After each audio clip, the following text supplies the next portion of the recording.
Hey guys, what's going on? Bruce here. Welcome back to the channel. So today we're going to be talking about all of these Skyblock and Hypixel YouTubers getting hacked, the implications of it, what exactly happened, and kind of correct some misinformation which has been circling around this whole situation. So let's get right into it. So a few days ago, a bunch of Hypixel streamers like Time Dio and Ice Blades were both streaming, and they randomly got the message that they were logged out of their account, or they were logged in from a different location. Hey guys, I'm sure a lot of you know what happened to us on Thursday, which it was pretty scary, and I think it's about time we talk about it. So during our live stream, our account was logged in from another location. Now, I don't know how they were able to do that. I'm not sure if they had my password or whatever they had to get on my account, considering they didn't try changing the information or anything. They only just logged in and voided my inventory, which at the time had a lot of our expensive items in it, which was not a good, thing to see. And I tried, stopping as best as I could, and it just didn't really know what to do, change information and stuff, and wasn't working. And eventually it finally stopped after changing the correct thing, which was I changed the email and then it subsided, but by then my inventory was already gone, so I don't entirely know how much more damage was going to be done. And I know this happened to two other streamers as well, HBTV and Sorry, and I don't know, it makes no sense that it happened to all three of us in the span of 10 hours.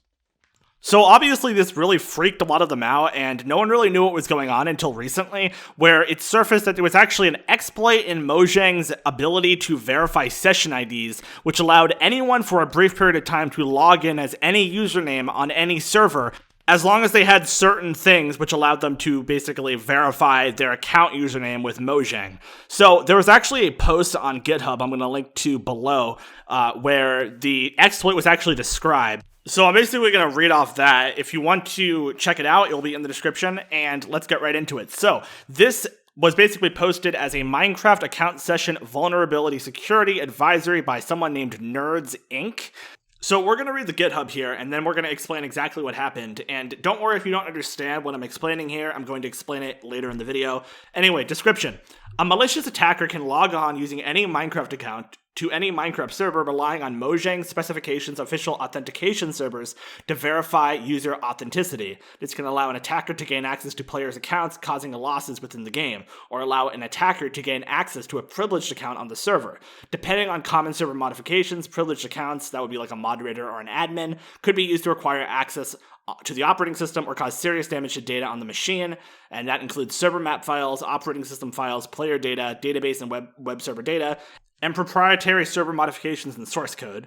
And under reproduction, it says, this vulnerability seems to be caused by a failure to validate an account's ownership of the session ID token when logging into a server using the legacy Minecraft authentication API. Join server.jsp will accept any valid session ID from an account for another account username so long as the session ID is valid. To reproduce this issue, an attacker needs to follow the following steps. Log into Minecraft with any account. Instead of using Mojang's modern join server authentication API, use the legacy authentication API. Replace the username sent to the API with any valid username. Mitigation. There is no way to protect your account from this exploit directly. If you are a player, the best layer of defense is to hide all of your items and kill yourself to spawn while letting your friends know that anyone on your account could very well not be you. A server administrator, we recommend relying on an additional layer of defense, two-factor authentication by configuring WorldGuard host keys or by using a 2FA plugin such as MC Authenticator. Now, thankfully, a lot of servers like MMC and Hypixel use two-factor authentication for staff, so you couldn't really get access to anything crazy with this exploit on those servers because of the two-factor auth, which is really nice. So I highly recommend every server use two-factor auth. So basically, what is this exploit and how does it work? So when you log into an MC account with a username and password, there's a few things that are generated. First of all, that you get a token ID. Now that token ID is basically your session ID, and that is basically sent to the Mojang authentication servers for you to be able to join any server. So when you join a server, the server gets your username, your UUID, and your a session ID. Those things basically will tell the server who you are and that you're a legitimate player and your account is completely verified all the way through and everything. Now, what the exploit did is that a few days ago, Mojang didn't check if the token generated matched the username that the client was sending. So you could basically use your own Minecraft account token and set the username to literally anything that you want. And obviously, when you send this to the server, you also have to use the UUID as well as the username. A UUID is basically just a string of letters and numbers, which basically stays in your account no matter what, regardless if you change the name or not. It's the reason why when you get banned from a Minecraft server, it doesn't unban you when you reset your username or change your username. So, like, if you wanted to log on to a server, you can basically use your own token and then set the username to Hypixel, and you would literally join on that server on Hypixel's account. Obviously, you didn't have permission on Hypixel because of all the authentication and stuff, which protects against that kind of thing. But on any other server, you could basically join as the Hypixel IGN. And the way that it worked is actually being misreported by people like FitMC, who are trying to say that they had access to session IDs. That is actually not true at all. This exploit does not require access to session IDs. All it requires is access to a valid session ID. Any valid session ID. So you could actually put your own account session ID, but then change the username to whatever you want. And if you tell the server you're on this username, then it just accepts you because it's like, oh, session ID is valid, but it doesn't cross-check the session ID. All right, so finally we're going to go through the closing thoughts of the GitHub post. And here it says, if this all sounds familiar, it is because it is the exact same exploit that occurred back in July 2012, except this time it affects all Minecraft accounts regardless of migration status.